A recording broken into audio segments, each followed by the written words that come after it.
You ladies, the Romeo Breakfast Choir has never sounded better, and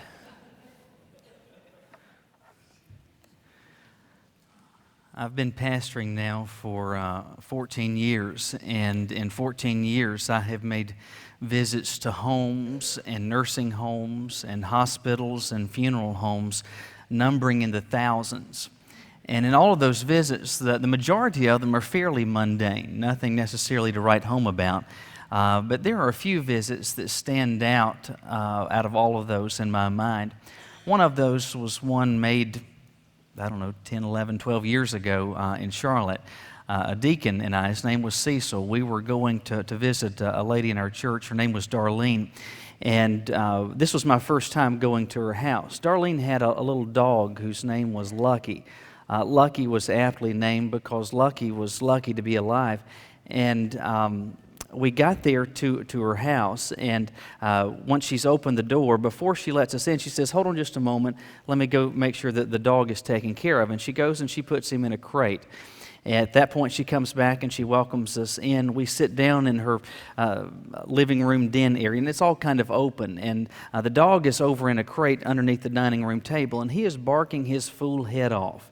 And we're trying to talk, but we just can't because it's constantly. And so finally, Darlene says, "You know what I think I'll do is I'll let him out, because if he can just get out and get calmed down, he'll stop barking. And so how we'll do this, I'll give you each a Milk-Bone dog treat. When he comes out, just throw that down and he'll get it and he'll pay no attention to you. He'll quiet down and all will be well." So that's what she does. Cecil and I are sitting there with our Milk-Bone treats, and she goes and she opens this cage, and this beast comes roaring out. And Lucky immediately, I don't know, Cecil I'm sure tasted a lot better than I did, but Lucky comes charging towards me, and I throw my bone down on the ground, and Lucky pays no attention to the bone, but pays a lot of attention to my foot and begins gnawing on my foot. This dog proceeds to literally gnaw a hole into a brand new leather pair of shoes. Again, lucky to be alive. But she gets this mangy beast and takes him back and puts him into his crate. He continues to bark, and we had just an altogether wonderful visit. Several months later, Cecil and I were to go back to her house for some reason. And when we got to the door, fool me once, shame on you. Fool me twice, shame on me. And we come to the door, and Darlene is going to let us in. And it's as if she's expecting we're just going to walk on in. And I'm like, hold on just a second. So tell me about Lucky. Where exactly is Lucky? She said, "Oh, no, Lucky is fine. He's not only not in a crate, but he's in a bedroom with a door shut. He can't see you. He won't bark at you. And thankfully, he cannot bite you." At that point, then we go in. I wasn't going to go in until I was absolutely certain, until I was absolutely sure things this time were different, really different. I didn't want to get bit again. It may be that you've never gotten bitten by a dog, but you've gotten bitten, or you've become bit by someone else. Maybe it was with what they said to you. Their words were biting. Maybe it was that they took something from you. Maybe it was something tangible like a possession, or maybe something intangible like your integrity. Because of what they said, they called into question the type of man or woman that you are.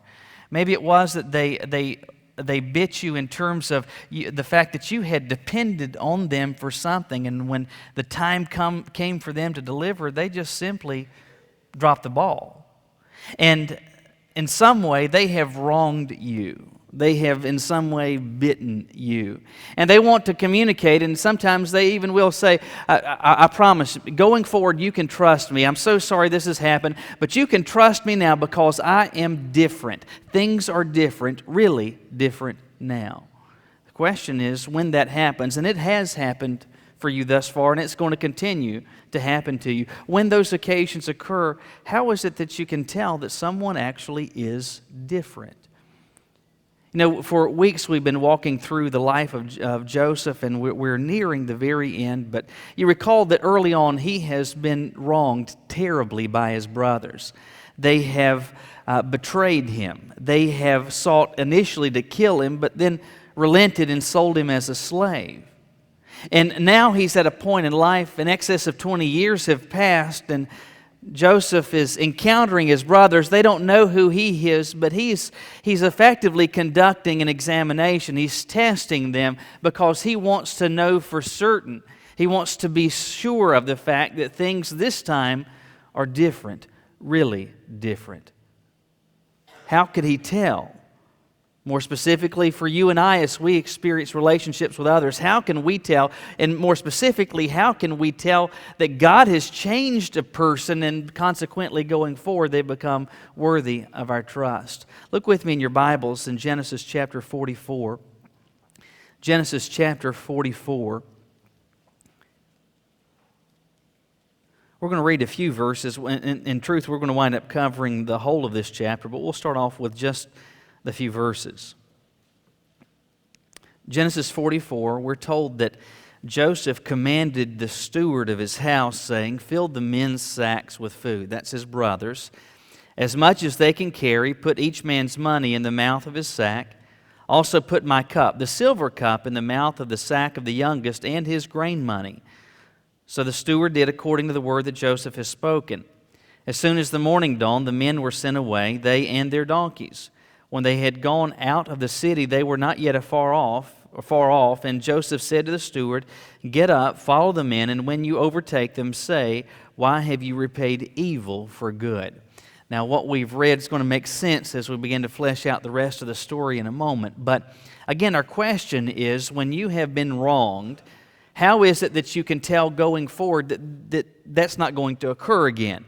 How is it that you can come to a point where there's some measure of certainty, there's evidence of the fact that the person you're dealing with is different, that they are changed? More specifically, how can you tell when God has changed a person that's wronged you? Well, the first way you can tell is that bad behavior is no longer excused. Bad behavior is no longer excused. It's obvious that what we're reading in chapter 44 is contingent on being aware of some things that have been going on. You recall that Joseph's brothers, all of them at this point, have come to Egypt. So from the oldest all the way down to Benjamin. And when last we left Joseph, he is sharing this fabulous luncheon, this banquet, this enormous feast with his brothers. They don't know, again, who he is, but he knows them. And he's asking all sorts of questions. He's playing dumb. But what, in truth, he's actually seeking to do is to examine them, to test them, to figure out, hey, are these the same guys, and are they operating in the same way as they did 20-some years ago when they threw me into a pit, thought about killing me, and wound up selling me as a slave? Are they, in fact, different? Well, they've had this luncheon, and once the meal is over, I guess the brothers go to their quarters, and the next morning they're going to be leaving Egypt to head back home. As they head back home, they're going to be taking grain with them. And Joseph tells his steward to do something. He says, "I want you to get these sacks of grain prepared for them. The money that they pay for this grain, I want you to put it back in these sacks. And beyond that, I want you to take my silver cup." And apparently this is the particular cup that Joseph would always have drunk from. He, again, is the prime minister of Egypt. He would have almost certainly had a cupbearer. And he says, "I want you to take this cup, place it in the grain of the sack of grain of the youngest, of Benjamin. That's what I want you to do." So the steward does exactly that. The next morning, Joseph's brothers, they get up, they gather their things, they pack their donkeys, and they're heading out of Egypt. They're heading back home, thinking all is well. Daddy, back at home, he's going to be pleased. We're all going to return, including Benjamin. This is going to be a good ending to an uncertain story. Well, they haven't been gone very long when Joseph instructs his steward to go out and overcome them, or at least catch up with them and confront them. And Joseph tells the steward what it is that he wants them to say. He says, "I want you to confront them and say, 'Why have you repaid such good with such evil?' Then I want you to examine their sacks of grain, and I want you to pull out this money, and I want you to pull out this silver cup." Well, sure enough, that's exactly what the steward does. He travels out, maybe he's on horseback, and he catches up to the brothers. And he stops them, and they're kind of puzzled. They're thinking, well, did we leave something? That extra tube of toothpaste, you can just keep that. They're wondering, why is it that he's coming out to us? And he begins out of the gate with a question that Joseph had prompted him to use. Why are you repaying such good with such evil? I'm like, what are you talking about? What are you talking about? We didn't take anything that wasn't ours. And the grain that we've got, we paid for it. Why would we return your kindness and graciousness towards us with evil? We've already demonstrated, hey, when we bought grain before and we got the money returned back to us, we gave it back to you. I mean, we have nothing here to hide. We haven't done anything wrong. And if in terms of repaying your goodness with evil, that's the absolute last thing that we would have done. You have been so gracious and kind to us.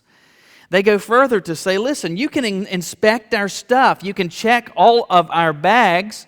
And I'll tell you what, if you find anything that belongs to you, the one who took it, you can kill him, and the rest of us will be your slaves.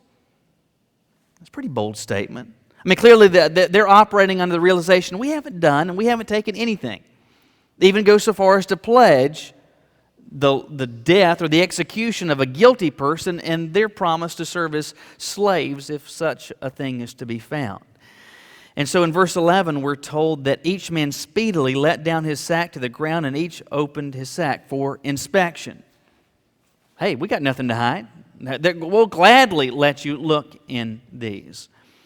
And so in verse 12, the steward begins to search. He begins the oldest and left off with the youngest. He finds the money, but most importantly, he finds this silver cup that was Joseph's. As soon as the brothers see this, they know they are sunk. Verse 13 says, they tore their clothes, and each man loaded his donkey to return to the city. They don't even have to be told to the steward, hey, you're in a heap of trouble. You are in hot water up to the top of your head. They tear their clothes as a sign of sorrow, of exasperation, and they just say, come on, we're going back with you. How in the world did this happen? How in the world did Benjamin wind up with this money and with this cup? Well, once they do this, they head back to Egypt and they get to Joseph's house. The text tells us that they fall on their knees as a sign of respect and honor to Joseph. And they say essentially, or they hear from Joseph essentially, guys, I cannot believe that you've done this. I have been so kind and so gracious to you. I've been providing you the grain so that you guys wouldn't starve to death. I could have executed you as spies, but I didn't do that. I prepared this lavish feast for you. I cannot believe now that you have repaid my graciousness and goodness with such a horrible act of evil. But notice verse 16. Judah, speaking for the brothers, says, what shall we say to my Lord? What shall we speak? How shall we clear ourselves? God has found out the iniquity of your servants. Here we are, my Lord's slaves, both we and he also with whom the cup was found. The operative statement in that verse is this: God has found out the iniquity of your servants. Now, that statement poses for the reader a question. What is it, what particular iniquity is it that Judah is referring to? Is he talking about the cup and this sack of grain, about the money, or is he talking about something different? I'll be honest with you, I don't think at all that Judah is referencing the cup. I don't think that he's talking about the money. The reason I say that is because of what we saw back a couple of chapters ago in chapter 42. Do you remember the first time that the brothers showed up and they had money found back in their sacks of grain? What the brothers said is this: we are truly concerning our brother, for we saw the anguish of his soul when he pleaded with us, and we would not hear. Therefore, this distress has come upon us. The first time that this happened, what did they say? They said that this is occurring because of what we did 20-some years ago to Joseph. We put that out of sight. We put it out of mind. We haven't given that any thought. But God knew what we had done, and God is now repaying our evil with some sweet justice. They're feeling finally guilty over what they did to Joseph. I believe, quite frankly, in chapter 44, when they say, God has found out the iniquity of your servants, I believe that's what Judah's talking about. I really believe wholeheartedly he's still operating the premise that God is trying to get him and to get the brothers because of what they did years ago to Joseph. But as he has done this, as he's expressed these statements of guilt, how it is that they have done wrong, what's interesting is what he doesn't say. He does not in any way seek to minimalize, trivialize, or at all excuse what has transpired. Whether that was with Joseph 20 years ago or whether it was with the cup and the money and the sacks of grain. He doesn't try to blame Benjamin and say, oh no, he's just young and foolish. This was all his fault. Do whatever you've got to do with him, but I promise you, the rest of us, this is not a conspiracy. We had nothing at all to do this. He doesn't reject Benjamin as they did with Joseph so many years before.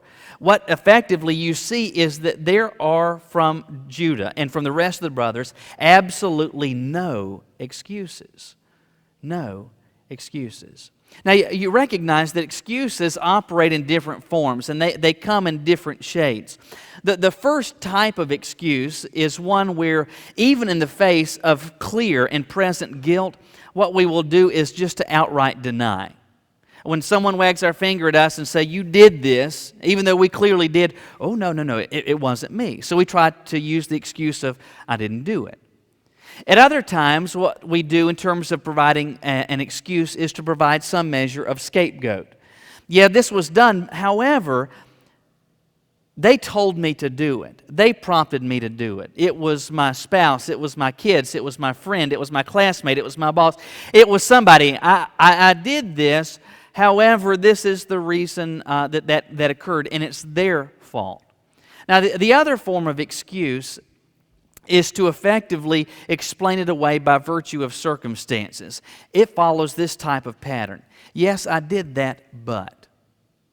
Yes, I did that, but people were encouraging me to. I did that, but I was really hungry. I did that, but I was afraid of failing. I did that, but I was afraid it was going to cost me so much more money. I did that, but. And so because of circumstances, we say, hey, that's why I did that. And what we're doing is to provide an excuse. Are the brothers doing that at all? Is Judah presenting some form of explanation? Is he trying to provide an excuse at all?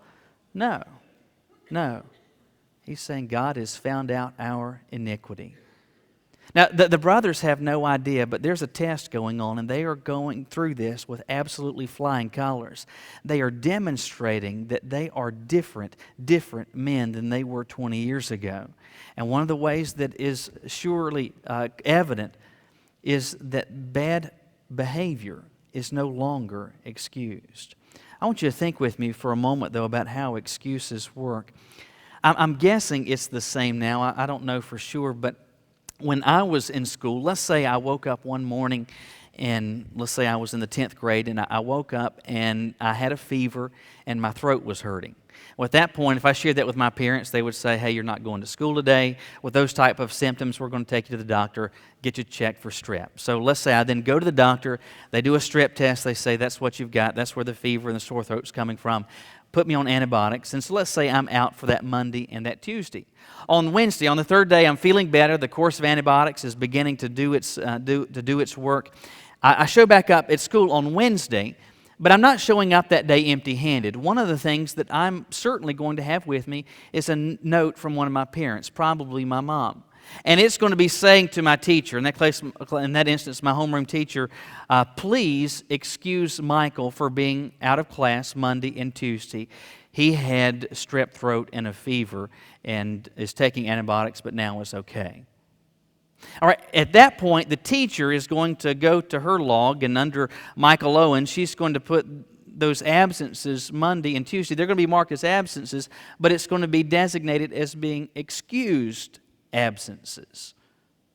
Now, that was consequential because if you had a certain number of unexcused absences, then there was going to be some negative or adverse consequences. It may be that you would have to spend some time in detention, maybe in school suspension, perhaps wind up sitting in the principal's office. Maybe if there's enough of these that you have to retake some classes. But because of that note, because of that explanation, my absences were excused.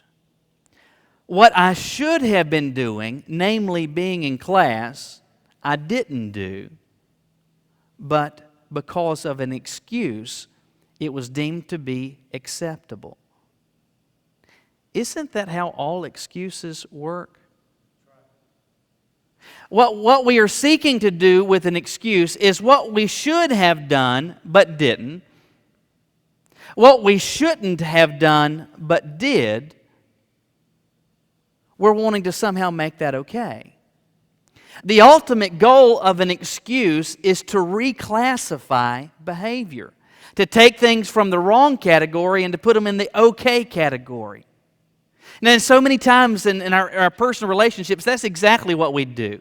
I said that, but, and then we provide the excuse so as to make it okay, to get us back in good stead with another. But the truth is, if you want to know that somebody is different, if they have bitten you, if they have wronged you in some way, you want to know that they're different? Well, excuses go out the window. There's no pursuit of trying to rationalize or explain away behavior. You just say, I did this wrong, and just come clean. Come clean, and before God, get clean. That's how you can tell that a person's different. The truth is, we are looking from each other, but it's also true that as children of God, if you've got a personal relationship with the Lord, He's looking for exactly the same from you. He's not looking for your excuse. He's not looking for your, I did it, but. He's not looking for your scapegoat. He's looking at you to say, I did this. When push comes to shove, and I get the fact that there are circumstances that make us more or less likely to do certain things than others, but when push comes to shove, everything we do you know why we do it? Because we chose to do it. And God is not looking for an excuse other than us to say, Lord, I have done wrong. Call it as He sees it. View it as He views it. If you want to know that somebody else is different, an individual that's wronged you, that you can posit trust back in them going forward, well, you can tell that they're different, that God has worked through circumstances to change them, to bring conviction and repentance, and that repentance has done its goal because bad behavior is no longer excused. But there's another thing that you see going on in this passage that gives us a way we can tell individuals are different, and that is that a me-centered universe no longer exists. A me-centered universe no longer exists. Judah has said in verse 16, I don't know what we can say. We have no defense. We're here as your slaves, all of us now. Verse 17, Joseph responds and he says, far be it from me that I should do so. The man in whose hand the cup was found, he shall be my slave. And as for you, go up in peace to your father. So he says to Judah, no, all of you aren't my slaves. This youngest one, Benjamin, he's staying here with me. The rest of you guys, you could pack it up and head back home. He's the guilty party. Well, in response to this, look at what Judah begins to do. Verse 18, it says that he comes to Joseph and he says, my Lord, please let your servant speak a word in your hearing. Do not let your anger burn against your servant, for you are even like Pharaoh. Listen, you've got so much power and so much authority. Please give me this opportunity to speak. And what Judah begins to do is to recount the series of events that have transpired, to take it back to the moment when they first encountered Joseph. And again, they don't know. Judah has no idea that this is his brother that he's talking to, but he said, back some months ago, we came here to Egypt because we needed some grain.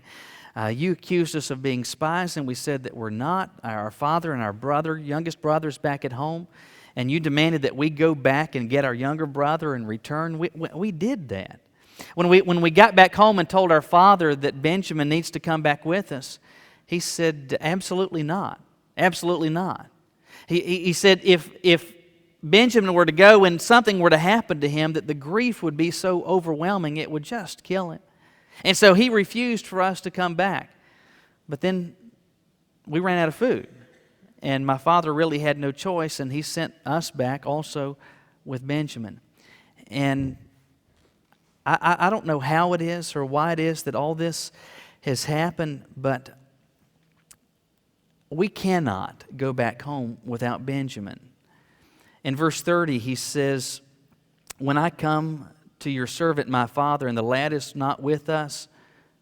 Since his life is bound up in the lad's life, it'll happen when he sees that he's not with us, that he will die." He's saying, listen, my father's life is tied to that of Benjamin. We absolutely cannot go back home without him. I mean, it would literally take him to an early death. The sorrow would just be too great. Now keep in mind, who's doing this talking? This is Judah. This is one of the brothers who back some chapters ago, 20-some years ago, they said to each other, when they saw Joseph approaching from a distance, "There's the dreamer coming, let's kill him."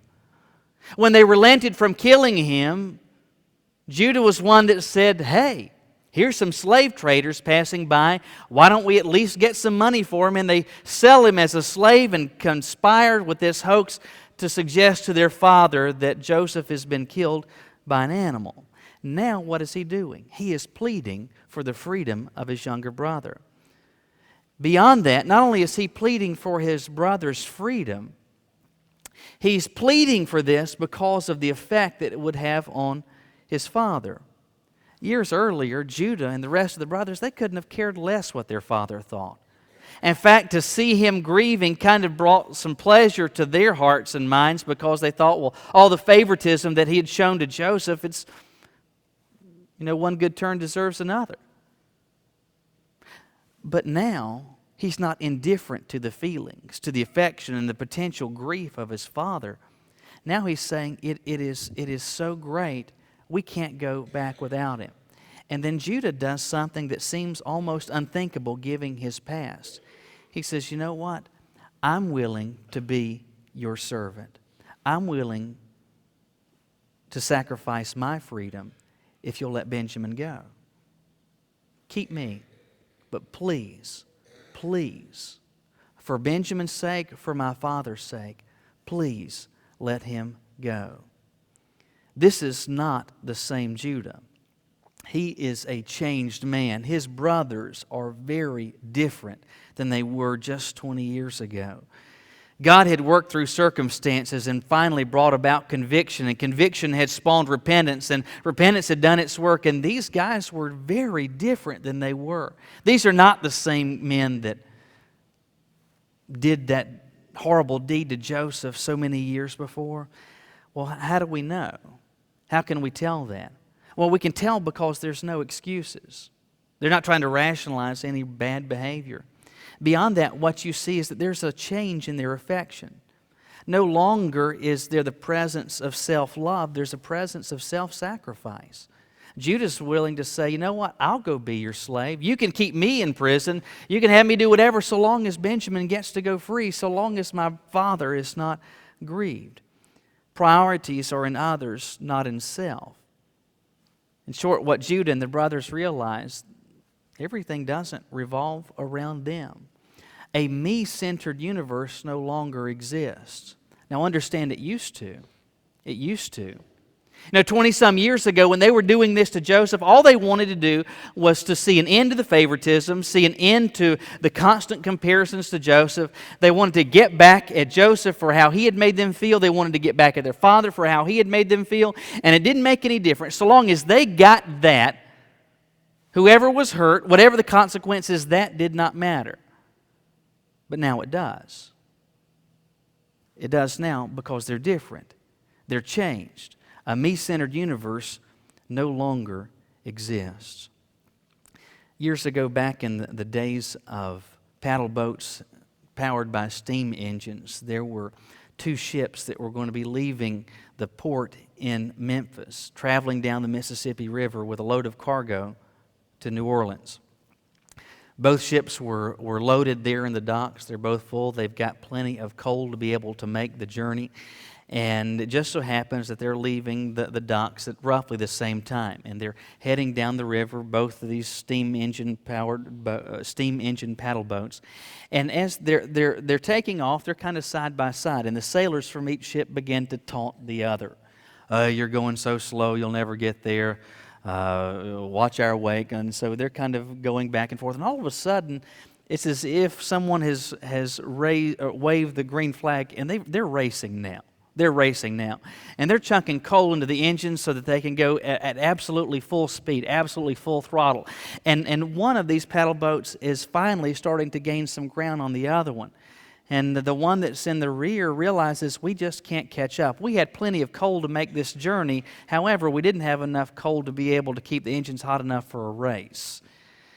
And so they're falling behind, and they don't want to fall behind. They don't want to be the ire of the jokes of the other sailors. And so one of the sailors begins to grab some pieces of the cargo. They don't have enough coal, so he starts throwing that into the engine. They're wondering, will that burn hot enough? Will that burn efficiently enough? And sure enough, it does. So some of the other sailors begin to grab more and more of the cargo, and the engine gets hotter and hotter. It's producing more steam. The boat begins to go faster, and the ship that was behind finally comes up even and then finally passes the other boat. They get to New Orleans first. They win the race, but they burned up their cargo. They accomplished what they wanted to, which was to win the race, but they burned up their cargo. That's exactly how Joseph's brothers had been operating in years past. We get what we want. Favoritism's done. The comparisons to Joseph, that's over with. Retaliation for the hurt. All of those things. We're able to accomplish that. But if it broke their father's heart, if it resulted in Joseph's fear and imprisonment and all sorts of cruelty that he experienced, so what? Because they operated as though everything revolved around them. They won the race, but they burned up their cargo.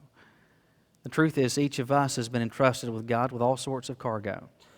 For some of you, as parents, you've got children, you've got a spouse, you've got friends, you've got other family members.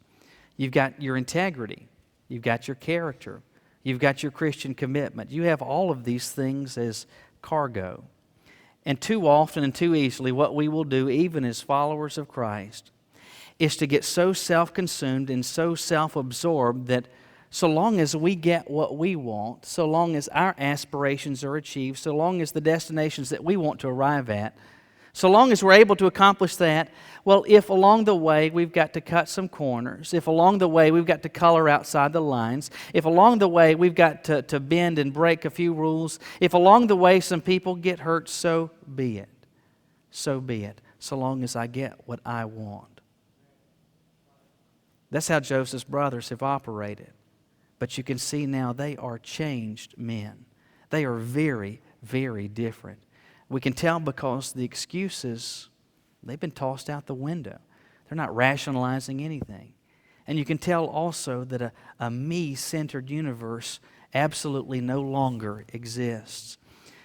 Jesus put it this way in Matthew 22 when he was asked by the scribes and the Pharisees. They were seeking to somehow trip and trap Jesus. And they asked him, what is the greatest commandment in the law?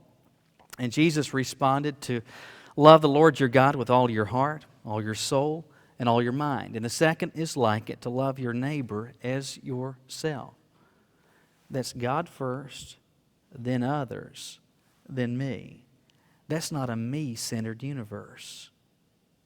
Well, you can tell someone is different, that they are changed, that they are worthy of trusting again when they're no longer operating in a me-centric world. At the outset of this message, I started with the question of how it is that we can tell when someone has wronged us that they're different. Well, I think the passage helps us to answer that. Excuses, they go out the window. That a me-centered universe, that ceases to exist. I think there's worthy application in that. I think there's practical application in that. But I believe that we do both ourselves and ultimately the Lord a great disservice if we do not personalize this one step further. Yeah, it's certain and it's sure and it's true that individuals have and they will wrong us in the future. These are ways that we can tell if they're different.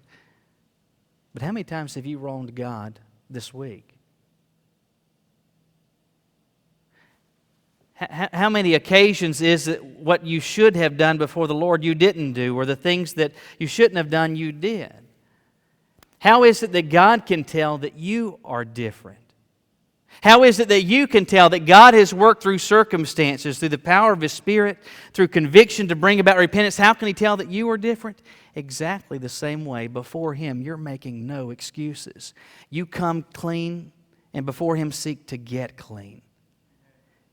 And your affections get changed by Him. And you recognize everything doesn't revolve around you. It's you loving Him with all of your heart, your soul, and your mind, putting others above yourself. The truth is, God is looking for that type of difference in me. He's looking for that type of difference in you. The question is today, can He see it? Can He see it? Won't you bow your heads with me?